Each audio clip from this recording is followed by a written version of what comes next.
नाशिवंत देह जाणार सकळ आयुष्य खातो काळ सावधान तुका म्हणे ह्या लोकीच्या व्यवहारे नका डोळे दुरे भरवी राहो नाशिवंत देह जाणार सकळ आयुष्य खातो काळ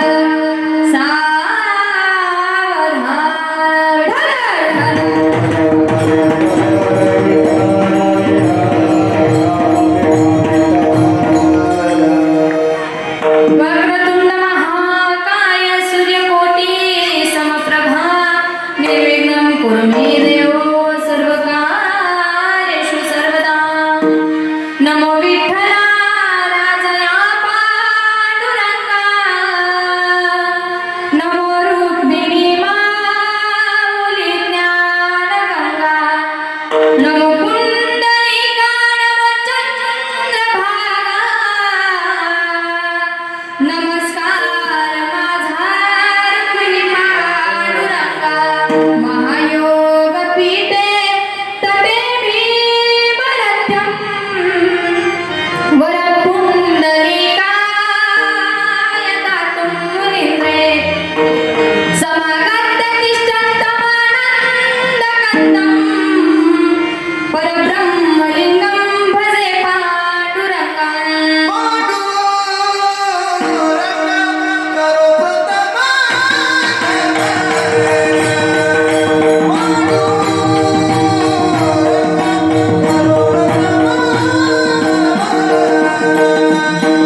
स्मरण होय सकल विद्येचे अधिकरण तेची वंदू श्री गुरुचरण ते नमस्कार आणि आता नागेंद्र हराय त्रिलोचनाय भस्मंकराय महेश्वराय नित्याय शुद्धाय दिगंबराय तस्मै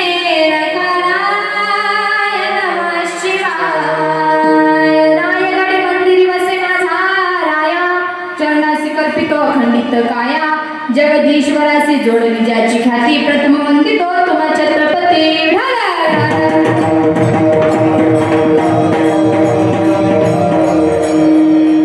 क्षणोक्षणी हाची करावा विचार तरावया पार भवसिंधू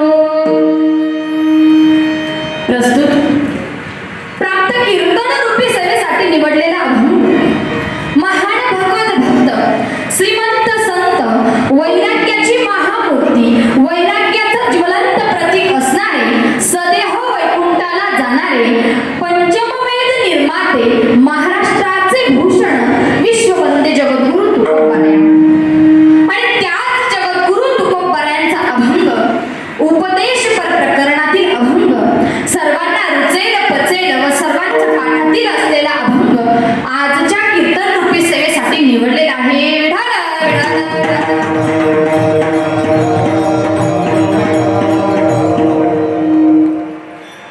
अभंगाकडे ओळण्यापूर्वी अल्पसा हा परिहार द्यायचा तो म्हणजे असा की जगत चालक जगाचा नियंता परमपिता परमेश्वर सत्ताधीश भगवान पांडुरंग परमात्मा आणि या भगवान पांडुरंग परमात्म्याच्या सत्तेनं चालत असलेलं अखिल विश्व वृक्षाची पाने हाली ज्याची सत्ता राहिली अहंता मग कोठे किंवा गतीन भरता प्रभू साक्षी निवास शरणम स्रोत प्रभव प्रलय स्थानम निधानम बीजम अव्ययम नाहीतर तुझी सत्तेने वेदासी बोलणे सूर्यासी सरावे तुझी आवडे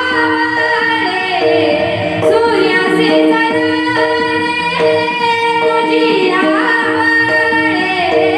पैसा तू समांत तुझ्या सुंदरी वेदासी बोलणे आणि सूर्यासी चालणे तुझ्या बळे म्हणजे भगवान पांडुरंग परमात्म्याच्या सत्तेनं देखील वृक्षाचं पान देखील हलू शकत नाही. हे अख्खं विश्व चालतं फक्त भगवान परमात्म्याच्या सत्तेनं चालतं. आणि आज आपण वर्ष श्राद्धाचा कार्यक्रम करतो म्हणजे काय भगवंताच्याच सत्तेनं चालत असलेला आपला हा कार्यक्रम आहे. आणि सुंदर असं भव्य दिव्य कार्यक्रमाचं सुंदर असं आयोजन नियोजन केलं. पहा कीर्तनासाठी उपस्थित असलेले सर्व गायक वादक मंडळी सुंदर असं ज्यांचं गोड वादन आहे असे असणारे आमचे ललित महाराज दुकळे असतील त्यांनाही मनापासून धन्यवाद देते. व त्याचप्रमाणे सुंदर असा कोकिळासारखा ज्यांचा गोड असा आवाज आहे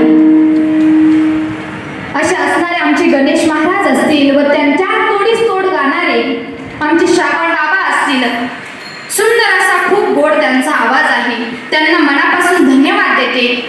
व त्याचप्रमाणे कीर्तनामध्ये विनेकरी बाबा उपस्थित आहेत त्यांनाही मनापासून धन्यवाद देते. व त्याचप्रमाणे पेटी मास्तर असतील त्यांनाही मनापासून धन्यवाद देते. व त्याचप्रमाणे समस्त ग्रामस्थ भजनी मंडळ कोळपेवाडी सर्वजण टाळ घेऊन उपस्थित आहे सर्वांनाही मनापासून धन्यवाद. आणि पहा माझा आवाज शेवटपर्यंत पोहोचवण्याचं जे काम करत आहे असे असणारे माईक सिस्टीम वाले दादा त्यांनाही मनापासून धन्यवाद देते. आणि तुम्हा सर्वांच्या दर्शनाचा योग ज्यांच्यामुळे मला घडून आला असे असणारे आमचे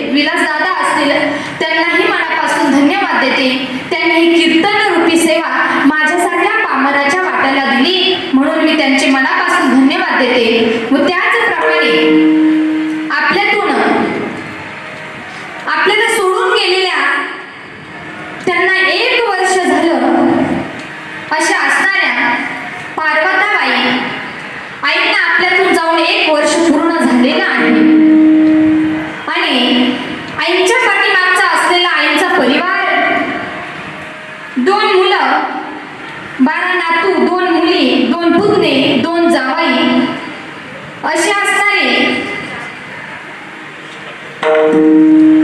4 मुलं. आता मला जेवढी सांगितली तेवढी मी सांगितली. अशा असणार त्यांचा मोठा परिवार आणि या सर्वांना आईच्या दुःखाच्या निधनातून सर्वांवरती दुःख झालेलं आहे, सर्वांना दुःख झालेलं आहे. परंतु या दुःखातून सावरण्याची भगवंत ईश्वर शक्तिदेव हीच भगवान पांडुरंगाच्या परमार्थाच्या चरणी प्रार्थना करते व त्याचप्रमाणे सुंदर असं ज्या कार्यक्रमाचं भव्य दिव्य आयोजन केलेलं आहे आणि हाच जर कार्यक्रम आपल्याला पुन्हा भविष्यात पुन्हा जर बघावा असं जर वाटत असेल तर आपण YouTube वरती बघू शकतो. दादा YouTube चॅनलचं नाव काय? अलंकार फोटोज. अलंकार फोटोज. अलंकापूर YouTube चॅनलवरती तुम्ही कधीही सर्च करा, तुम्हाला हा कार्यक्रम नक्कीच दिसेल. आणि दादाही आज कीर्तनासाठी YouTube चॅनल घेऊन इथे उपस्थित आहे. त्यांनाही मनापासून धन्यवाद देते आणि तुम्हा सर्वांना मनापासून धन्यवाद देते आणि कीर्तनाला सुरुवात विठाल.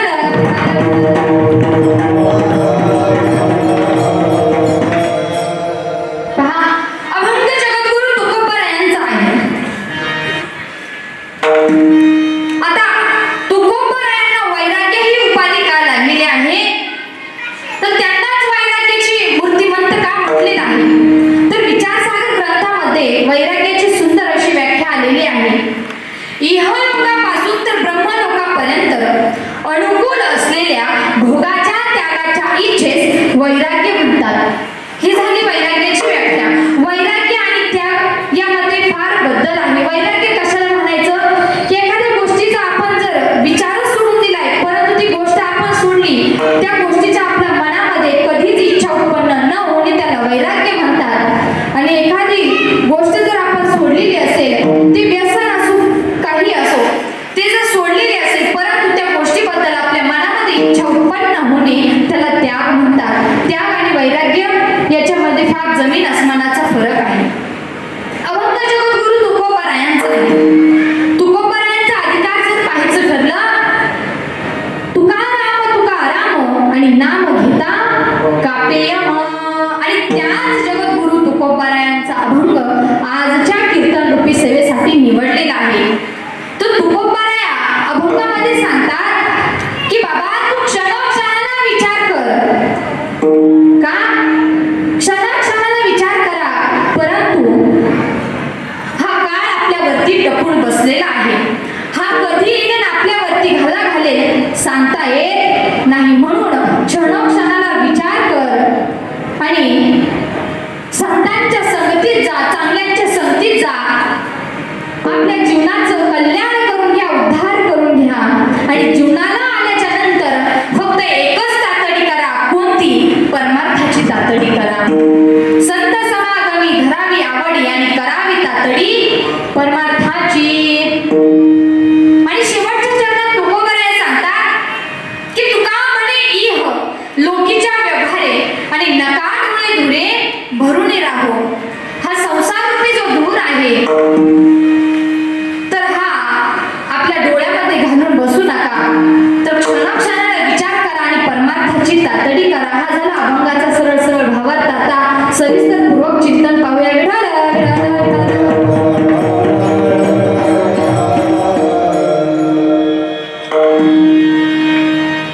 या अभंगामध्ये सांगितलंय की मनुष्याला सांगितलंय की बाबा विचार कर आणि तोही कसा? क्षणोक्षणाला विचार कर. परंतु तुकोबरायाने मनुष्यालाच का सांगितलंय की क्षणोक्षणाला विचार कर? कारण की विचार करण्याची क्षमता ही फक्त मनुष्यामध्येच आहे. परंतु एखाद्या गाढवाला का म्हटले नाही की बाबा तू भजन कर? आतापर्यंत वाटलं की एखाद्या कुत्र्याने गळ्यामध्ये टाळ घातला आणि भजन केलं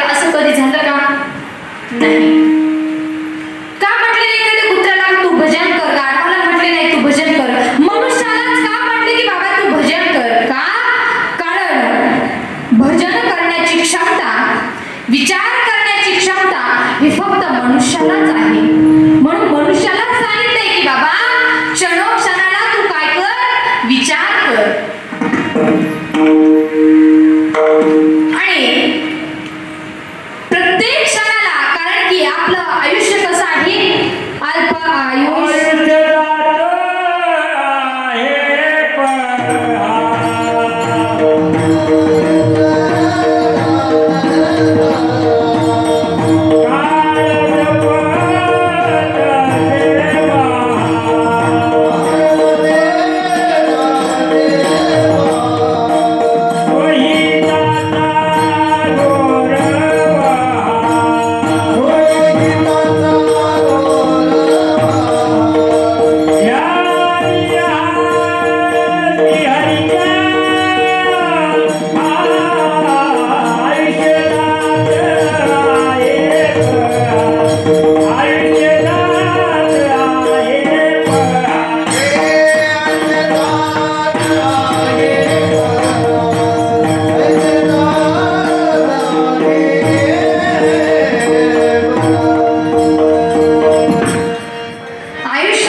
आणि शतगणिके ते अर्धरात्र आहे. आपलं आयुष्य कसं आहे, अल्प आहे. अल्प म्हणजे किती, थोडं आहे. मग या कारण की पहा, प्रत्येकाला 100 वर्ष आयुष्य म्हटले, परंतु कलियुगामध्ये तर 50% आहे. आपलं अर्ध आयुष्य झोपेतच जातं माय बापा हो. किती, अर्ध आयुष्य कसं जातं, झोपेतच जातं. निम बालपणात जातं, निम तरुणपणात जातं आणि नंतर काय म्हातारपण येतं. सर्व हातपाय टेकून जातात. आपण म्हणतो करू ना, आम्ही भजन करू, पण केव्हा म्हातारपणी भजन करू. तुम्ही मला सांगा, तुम्ही इथे बसलाय पण कीर्तन संपल्याच्या नंतर तुम्हाला जागेवरच उठता येईल का नाही हे कुणी बघितलं. शाश्वती नाही काय बापा.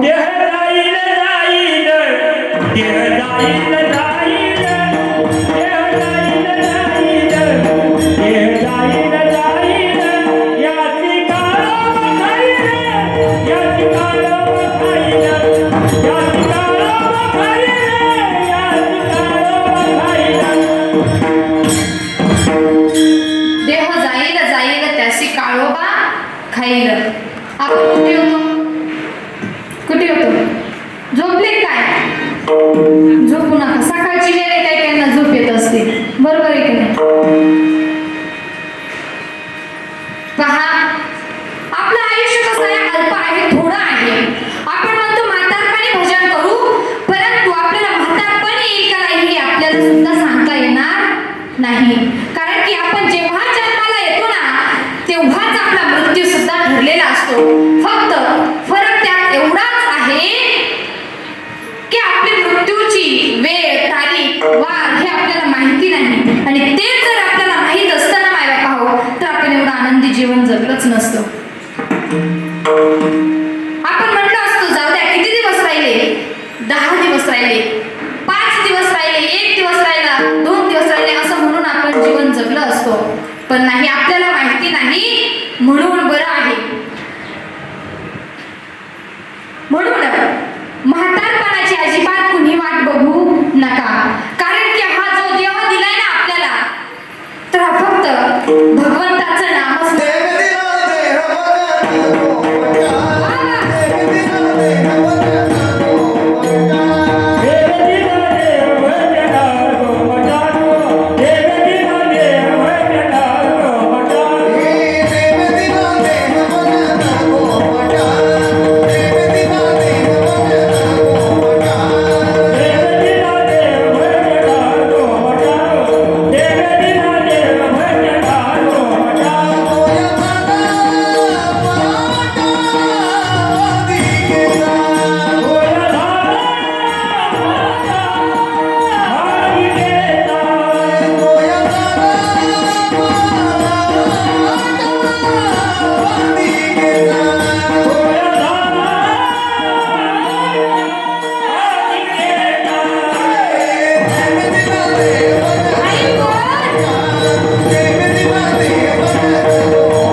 राधिकेचा.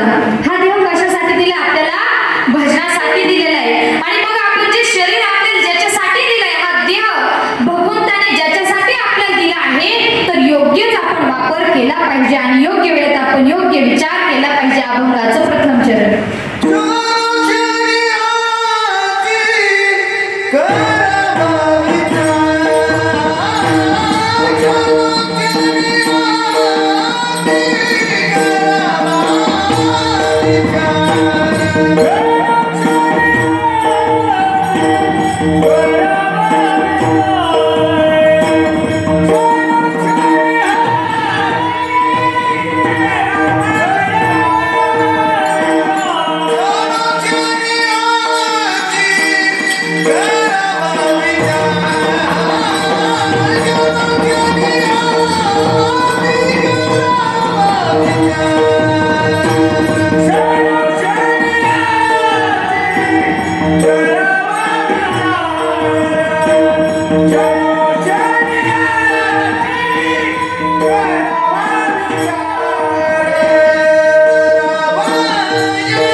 जगद्गुरु तुकोबराय अभंगाच्या प्रथम चरणात सांगतात, क्षणोक्षणी हाची करावा विचार आणि तरावया पार भवसिंधू.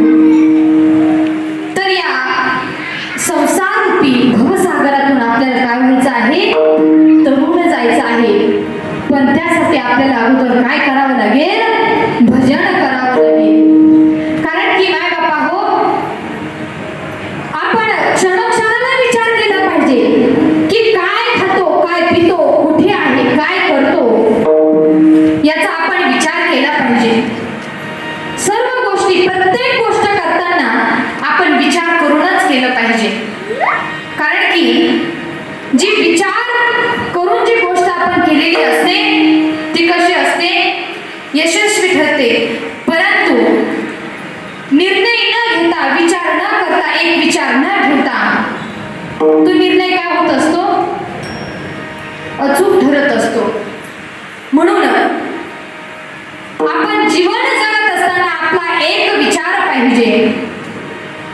आणि जीवन जगत असताना आपल्या मनामध्ये कोणाबद्दलही सुद्धा वाईट विचार अजिबात नाही पाहिजे.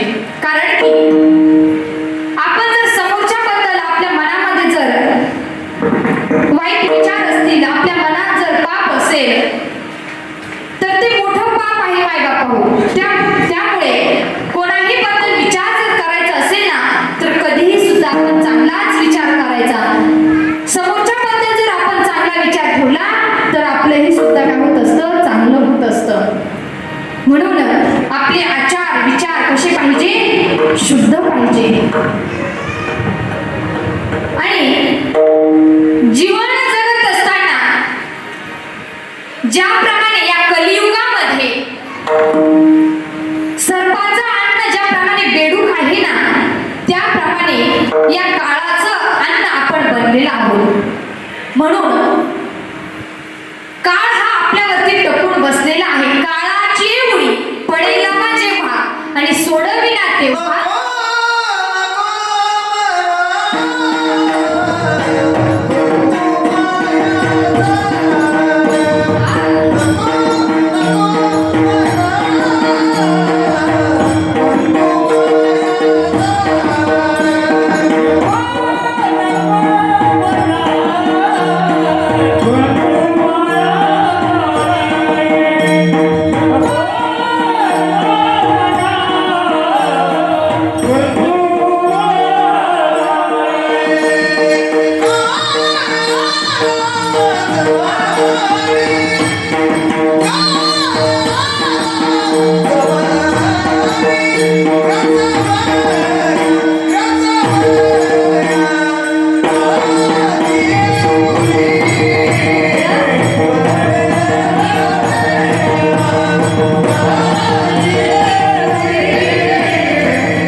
पडेला बा जेव्हा आणि सोडविना तेव्हा माय बाबा या काळ आपल्यावरती कधी घालेल सांगता येत नाही.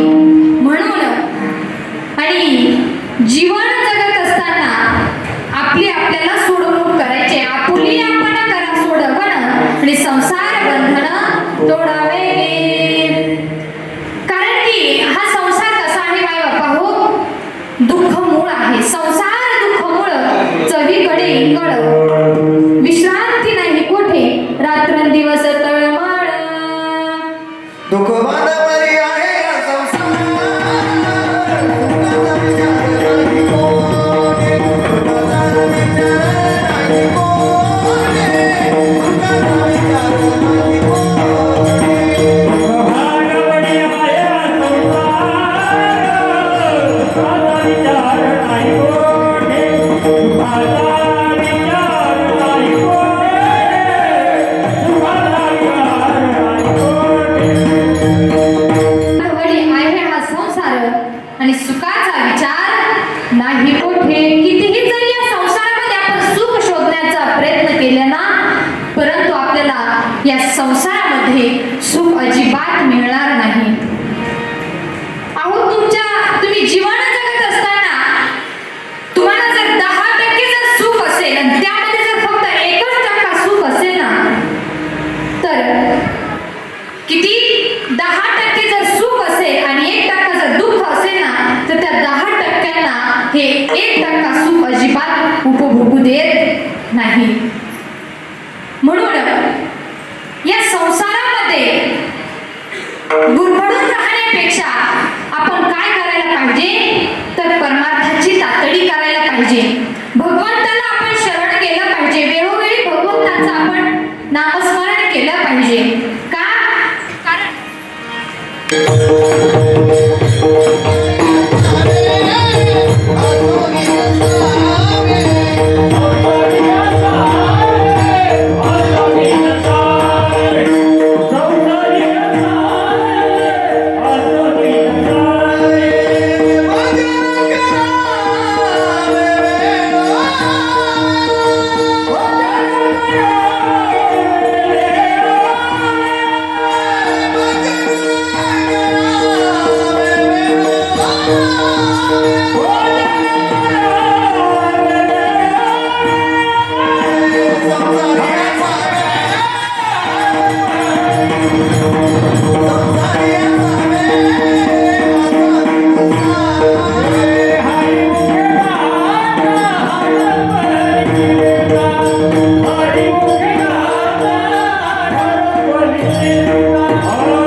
संसारी असावे असून नसावे आणि भजन करावे वेळोवेळा. कसा करायचा संसार? असून नसल्यासारखा करायचा आहे. पहा, चिकू माहिती सर्वांना, चिकूचं बी, ते बी चिकू मधला बी, त्याला थोडाही सुद्धा चिकूचा गर लटकलेला नसतो. मग ते कसं आहे? असून नसल्यासारखं आहे. आणि आंब्याच्या कोयला, आंब्याचा पूर्णपणे गर लटकलेला असतो. मग आपण ठरवायचं की चिकू सारखा संसार करायचा की आंब्यासारखा संसार करायचा.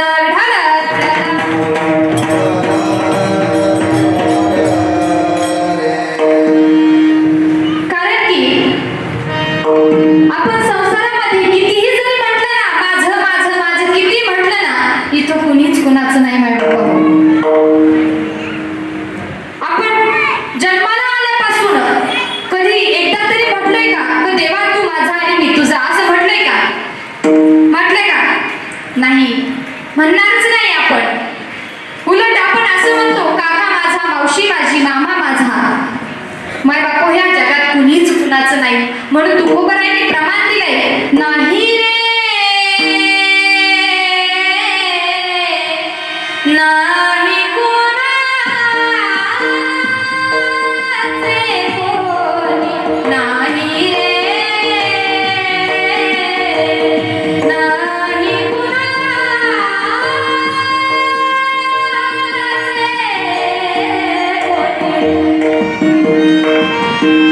बहीण कुणाची, भाव कुणाचा, कोण कुणाचे सगळे सोय. बहीण कुणाची, भाव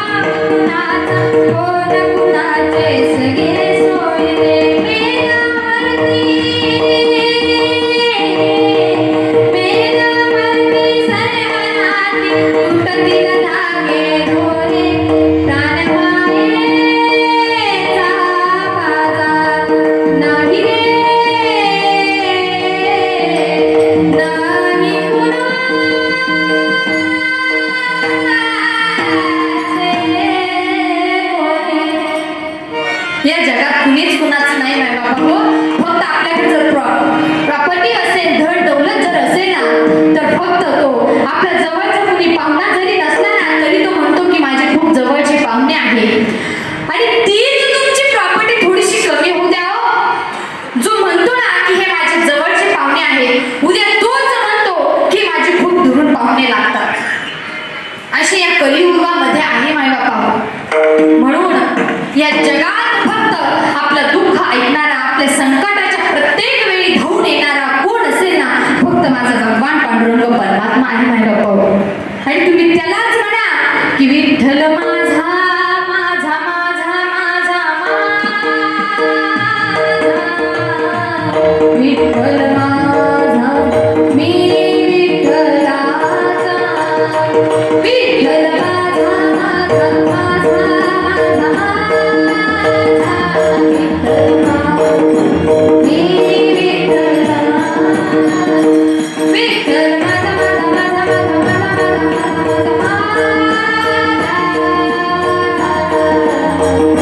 विठ्ठल माझा, मी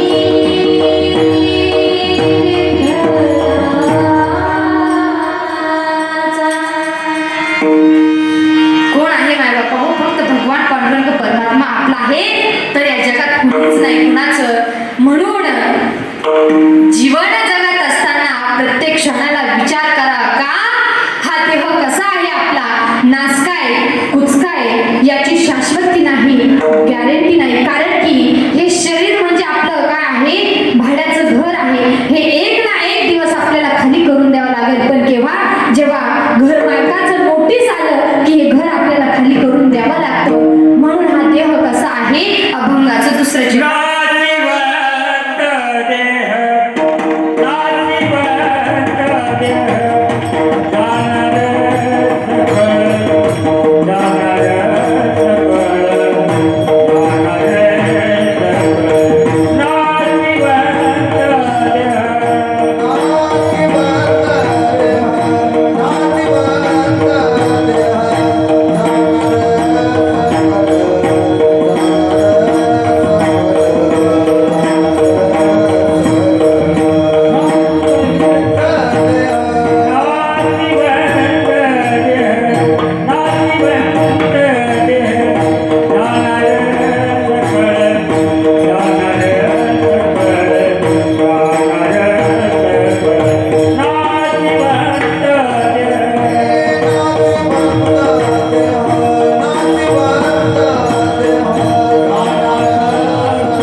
नाशिवंत देह, नाशिवंत देह, जाणार सकळ, जाणार आयुष्य खातो काळ सावधान. मनुष्याने कसं राहिलं पाहिजे, सावध राहिलं पाहिजे.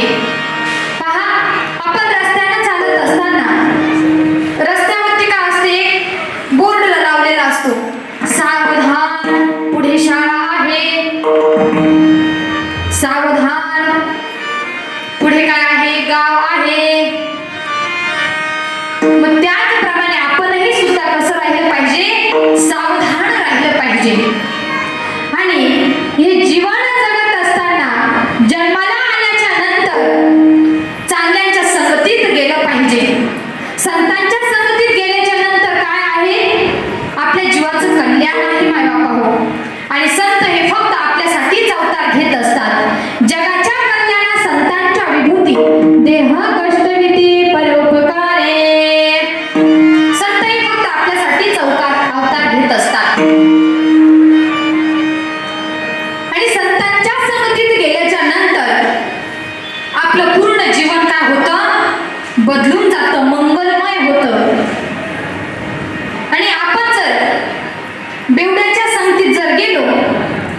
इथल्याने कुणी टेन्शन घेऊ नका बरं का, इथून मी कोणालाच बोलत नाही.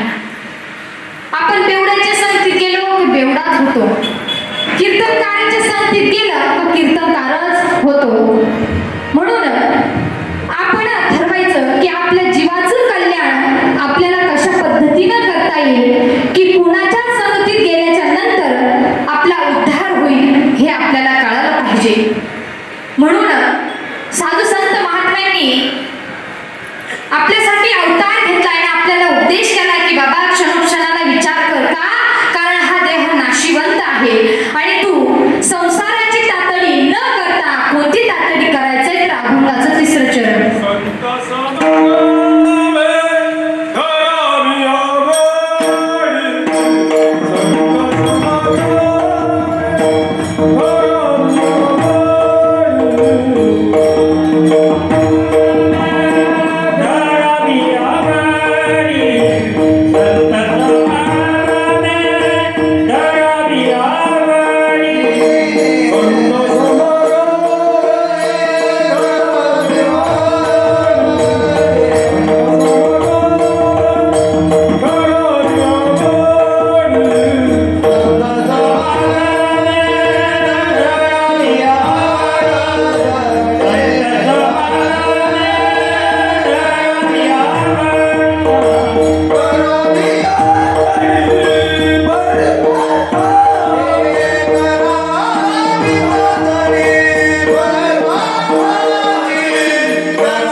परमार्थाची तातडी करायला पाहिजे.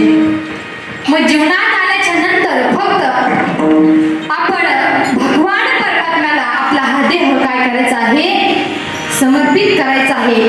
भगवंताच्या चरणी आपल्याला हा देह काय करायचा आहे, वाहून द्यायचा आहे. हा संसारही सुद्धा भगवंताच्या चरणी काय करायचा आहे, वाहून द्यायचा आहे. वाहू हा संसार देवापायी. म्हणून पहा, नारद मुनींचे जन्मचरित्र सुंदर अशी भागवतामध्ये एक कथा आलेली आहे. काय तर संतांच्या संगतीत गेल्याच्या नंतर काय परिणाम होतो, मनुष्याचं जीवन पूर्ण बदलून जातं. कारण की संत ते देव, देव ते संत, देव ते संत, निमित्त त्या प्रतिमा. कारण की संत म्हणजे देव आणि देव म्हणजे काय आहे, संतच आहे. संतांच्या संगतीत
पायगोळ असल्यामुळे काही जाता आलं नाही. का? कारण आईचं एकुलता एक होतो, त्यामुळे मला काही जाता आलं नाही.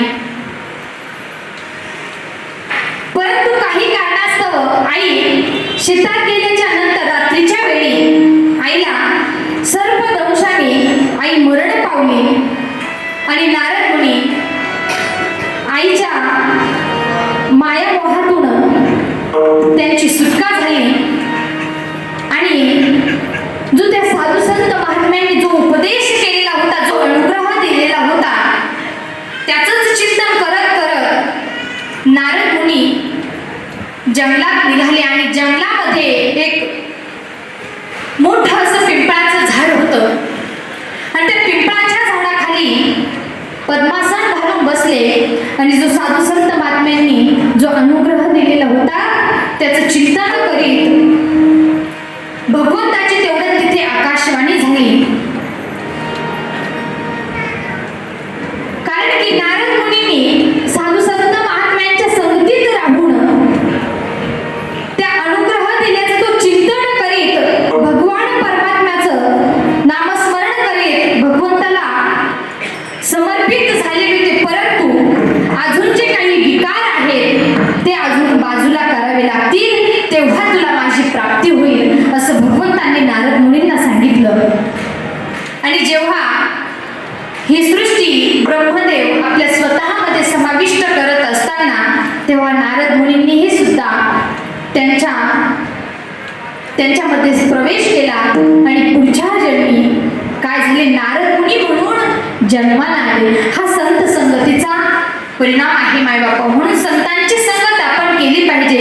संतन के संग लागले तेरी अच्छी बनेगी, संतन के संग लागले तेरी अच्छी बनेगी.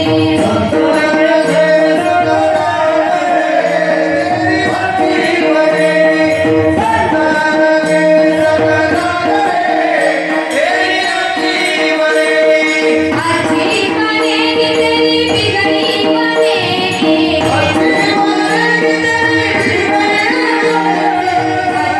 बनेगी तेरी किस्मत खुलेगी. आहा, संतन के संग लागले तेरी अच्छी बनेगी, संतन के संग लागले तेरी अच्छी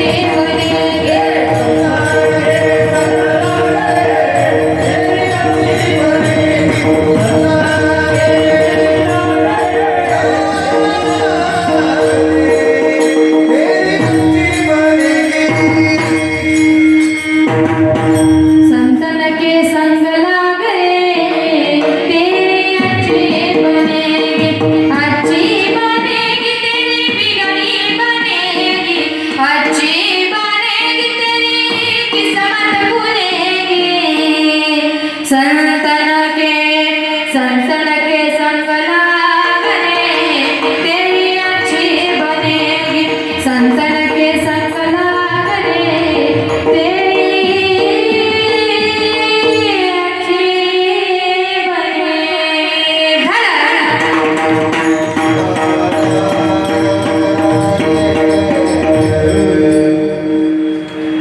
म्हणून संतांच्या संगतीत आपण गेलं पाहिजे आणि आपल्या जीवनाचं कल्याण करून घेतलं पाहिजे. संत समागमी धरावी आवडी आणि करावी तातडी परमार्थाची. आणि शेवटच्या जगात तुकोबाराय सांगतात, तुका म्हणे इह लोकीच्या व्यवहारे आणि नका डोळे धुरे भरून राहू.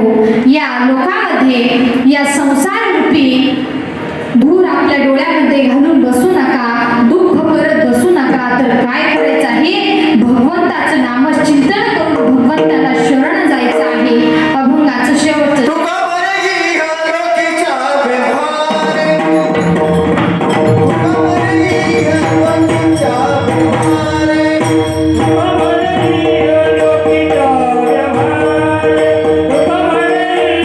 लोकीचा व्यवहार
ज्या भगवान पांडुरंग परमात्म्याच्या सत्तेनं आपण 2 तासापासून कीर्तन ऐकत आहोत, त्या भगवान पांडुरंग परमात्म्याचं एकदा भजन करायचं. सर्वांनी वरती घ्या पटकन.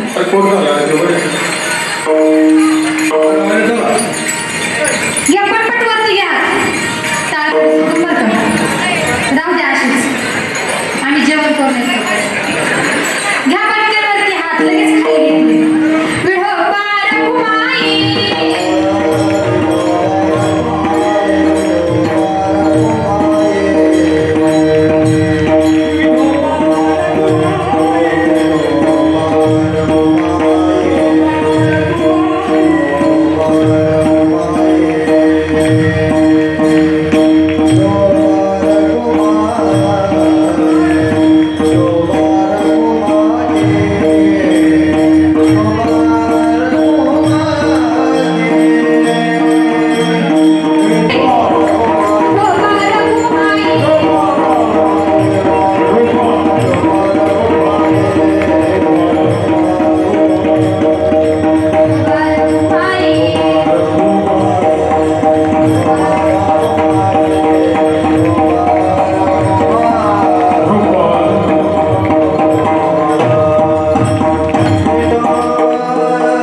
आई वडिलांची, देवाची, देशाची, धर्माची सेवा करा.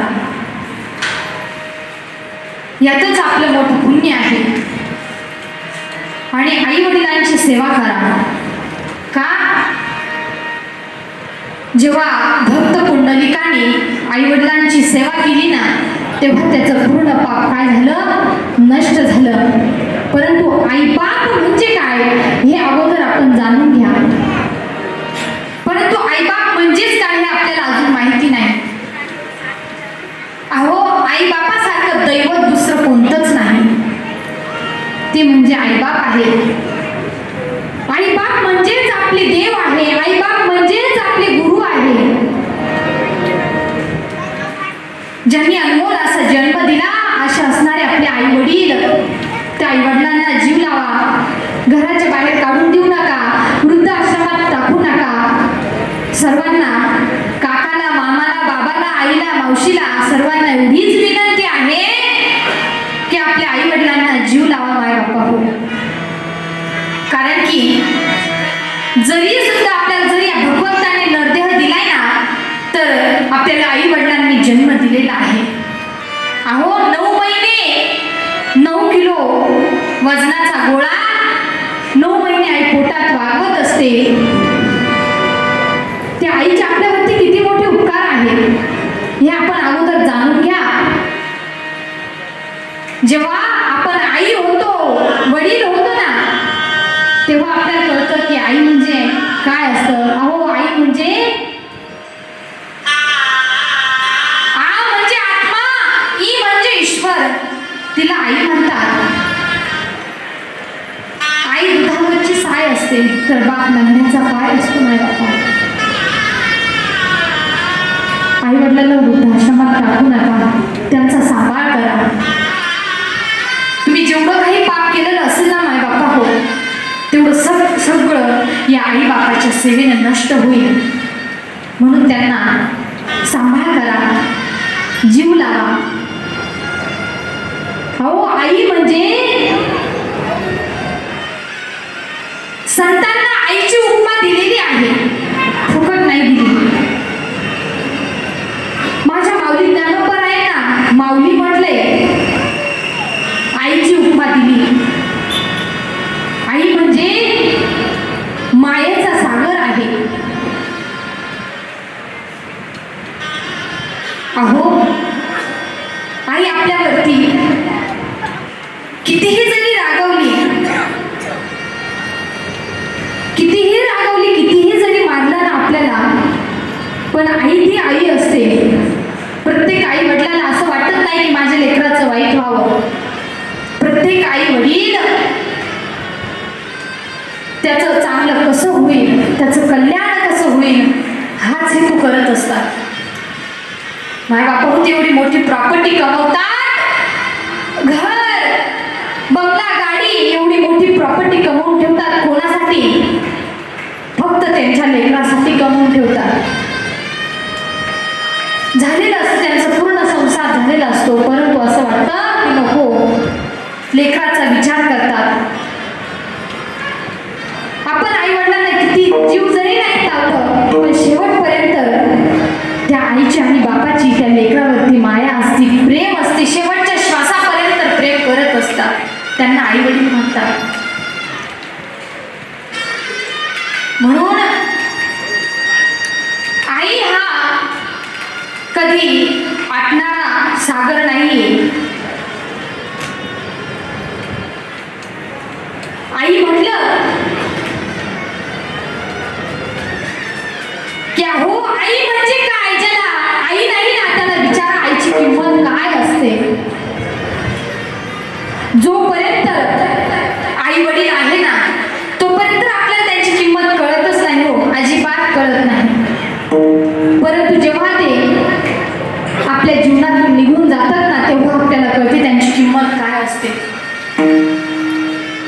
माणसाला फक्त जीवन जगत असताना धन दौलत प्रॉपर्टी कितीही कमवली ना, आपण इथेच आपण जाणार आहोत, सोबत काहीच नेणार नाही. आपल्याला सर्वांना माहिती आहे. आपण सर्वजण म्हणतो गेलं तर सर्व इथं राहून जाईल. मग आपण कमवतो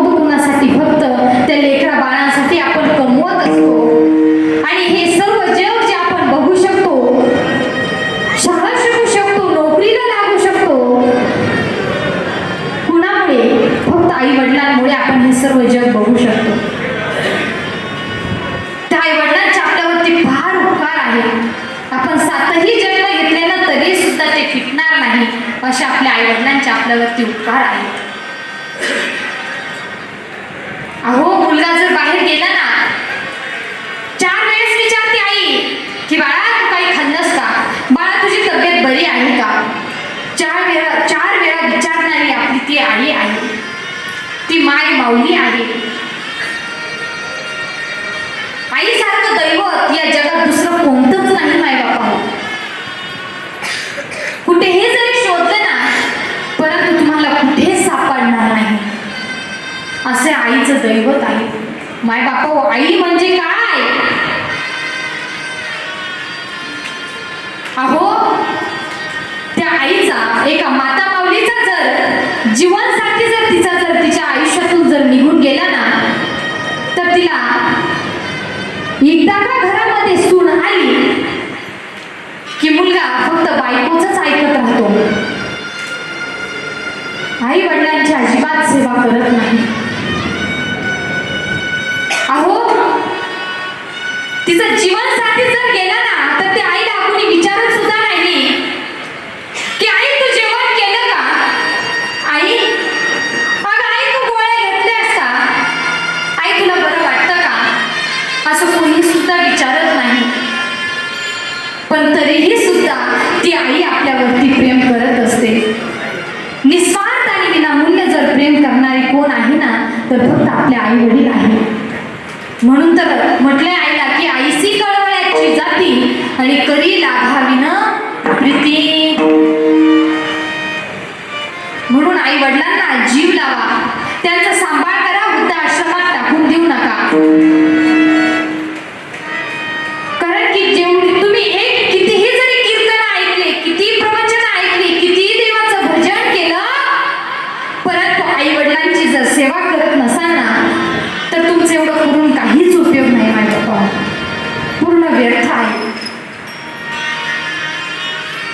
कारण की प्रत्येक शब्दाला सांगते मी की आई वडिलांसारखं दैवत दुसरं कोणतं नाही. म्हणून ज्यांची आई जाते ना त्याला फार दुःख असतं. त्याला विचारा आईची किंमत काय असते. अहो आई म्हणजे पहा जीवन जगत असताना मनुष्य खूप काही कमवून जातो. आपण खूप ना आपलं मोठं नाव कमवून जातो. परंतु मनुष्य हा देहाने शरीराने निघून जातो परंतु त्याचं नाव मात्र शिल्लक राहतं. असं मनुष्याने जीवन जगलं पाहिजे. अहो आमचे आजोबा आमच्यामध्ये नाही आहेत परंतु आजही सुद्धा त्यांची उणीव भासते, त्यांची आठवण होते का तेवढं नाव कमवून गेलेले आहे. म्हणून मनुष्याने जीवन जगताना मनुष्य जातो परंतु 4 वेळा त्याचं नाव काढत असतात. असं एवढं मोठं नाव. कारण की माणसाचा स्वभाव म्हणजे हा एक देवच होता. असं म्हणतात की खूप गोड स्वभाव. तसाच आईचाही सुद्धा सुंदर असा खूप गोड स्वभाव होता.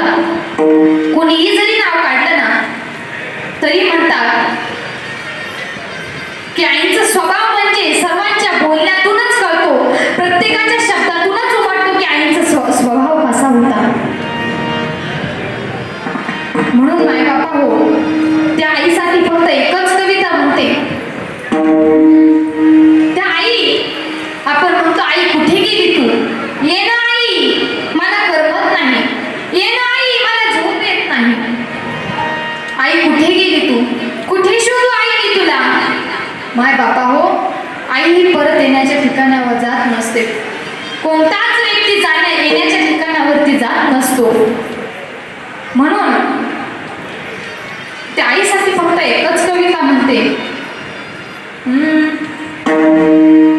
कुठे गेली माझी आई मला करमत नाही.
मिळत नाही. आहे तोपर्यंत आपण त्यांची किंमत आपल्याला कळाली पाहिजे. आहे तोपर्यंत आपण त्यांची सेवा केली पाहिजे. म्हणून एवढं सांगेल, देवाची, देशाची, धर्माची आणि आई वडिलांची सेवा करा. बस एवढंच तुम्ही या कीर्तनातून घेऊन जा. काहीतरी कीर्तन ऐकल्याचं तुमचं सार्थक होईल. म्हणून झालेली सेवा माऊली ज्ञानोबरायांच्या चरणी, गुरुवरायांच्या चरणी, आई वडिलांच्या चरणी, आजी आजोबांच्या चरणी, गुरुवरायांच्या चरणी व तुम्हा सर्वांच्या चरणी सेवा समर्पित करते व वेळ झाला त्याबद्दल तुम्हा सर्वांना, तुमच्या सर्वांची माफी मागते. आणि झालेली सेवा माऊली ज्ञानोबरायांच्या चरणी, तुम्हा सर्वांच्या चरणी सेवा समर्पित करते आणि सेवेला पूर्ण विराम. ज्ञानेश्वर